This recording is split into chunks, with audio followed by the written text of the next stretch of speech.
Largest under President Obama so far.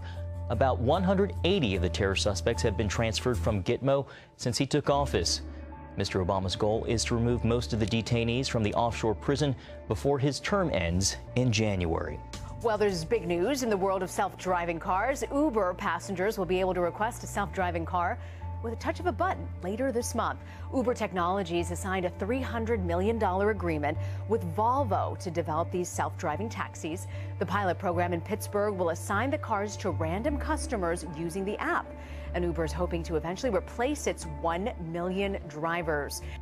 Today, as Milwaukee residents struggled to find calm after a weekend marred with violence, Mayor Tom Barrett had a message for protesters. Do not do further damage to this great neighborhood.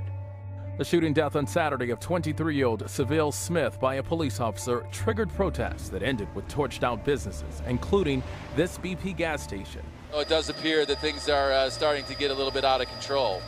There were more than a dozen arrests, and police, summoned riot gear, quickly found themselves in the paths of rocks, broken glass, even bullets. Investigators tell CBS News the suspect had a handgun with 23 rounds when he ran off after being pulled over in a traffic stop for having a suspicious vehicle. When asked to drop his weapon, police say he refused. He was shot twice, once in the chest and arm. UNICEF says more than 650 children have been recruited into armed groups in South Sudan since the beginning of this year. It's calling for an immediate end to such recruitment and the unconditional release of all children. An estimated 16,000 children have been recruited in South Sudan since the conflict began in 2013. Meantime, the World Food Program says more than a third of the population of South Sudan is suffering emergency levels of food insecurity. This morning, an insanity plea in the works for one of the girls accused of trying to kill a classmate, all to impress a fictional internet character called Slender Man. And we would also, on behalf of Ms. Geiser, enter the not guilty by reason of mental disease or defect plea.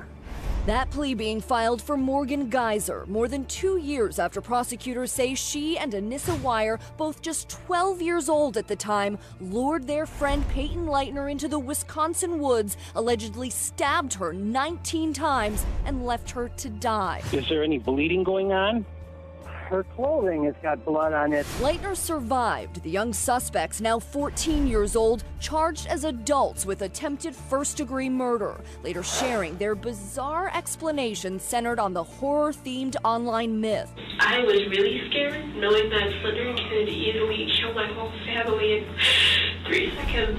Once in custody, Geiser was diagnosed with early-onset schizophrenia, transferred to a state mental hospital where she's undergoing treatment. The judge now ordering both girls be evaluated by 2 additional doctors. She's certainly receiving medication now, and that does change a person's functioning. They're not getting the same picture of Morgan that they would have gotten shortly after the event.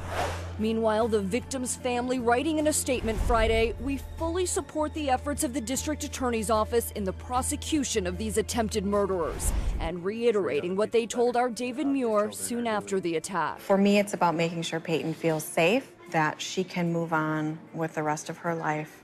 What has President Obama done with 2 terms as our commander-in-chief? Fix the economy? Nope. The national debt went from $10.6 trillion to $19.5 trillion under his watch. And Obama is the only president in history to not see a 3% increase in the GDP. Healed division as the first black president? Nope. America is sitting on a powder keg of anarchy as a result of the Alinskyite methods unleashed by the White House and its lapdog media, and the hordes of communists and faux civil rights movements under the umbrella of Black Lives Matter attacking their own communities. Kept America safe? Oh no. The United States just surpassed Europe in the admittance of Muslim refugees, 21% of which that will stop at nothing to foment jihad in our communities. As Orlando, San Bernardino, and 9/11 cast a dark shadow over national security, and Europe's example serves as a harsh warning for the very near future. Is it getting clearer? President Obama's achievements don't involve you, the average U.S. citizen, be you on the left or the right or in the middle. His achievements are applauded by foreign bankers and oligarchs whose agenda reads like an instruction manual of the legacy of our 44th President of the United States. Obama came up big on one of his promises. He managed to bankrupt the coal industry, a huge boon to the natural gas industry, fracking its way across America. As oil and gas production has doubled over the past 5 years,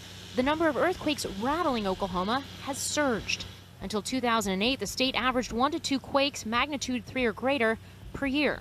In 2015, it's averaged 2 per day. The coal industry has been devastated by nearly 30% since Obama took office. The Daily Caller reports coal use fell in every state but Nebraska and Alaska, devastating both the coal power and the coal mining industries, and even forcing Peabody Energy, the world's largest coal company, to declare bankruptcy. Jobs hemorrhaged under the hugely unpopular corporocratic Congress Obama presided over. China has been devastating our manufacturing base since 2001. 15 years later, nothing has been done to counter it. In fact, everything has been done to open the gaping wound. John Rappaport of No More Fake News writes, Obama is the Rockefeller globalist man in the White House. He's tasked with pushing through congressional ratification of the TPP come hell or high water. First, know that the TPP, the Trans-Pacific Partnership, is a huge globalist trade deal among 12 nations that would phase out thousands of tariffs and set up corporate tribunals to punish nations that refuse to import goods, e.g. toxic pesticides, toxic medical drugs, GMOs, etc. In short, it's a nightmare. Wiping out tariffs is the cornerstone of the globalist agenda. It allows companies in industrial countries to move their factories to third world hellholes, pay slave wages, ignore environmental conditions, and then export their products back to the countries they abandoned with no tariffs, no taxes, no penalties. Meanwhile, White House mouthpiece Politico nonchalantly reports President Barack Obama is taking the fight for the Trans-Pacific Partnership trade deal to America's streets. The White House is making an all-out push to win passage of the deal in the lame duck session of Congress, organizing 30 events over the congressional recess to gin up support for the agreement. If that isn't brainwashing, I don't know what is. Simultaneously, Obama's Department of Commerce is handing over the reins of the internet in October to a multinational authority that includes China, Russia, and Iran as an olive branch of Obama's failed foreign policy after the NSA had been discovered spying on world leaders.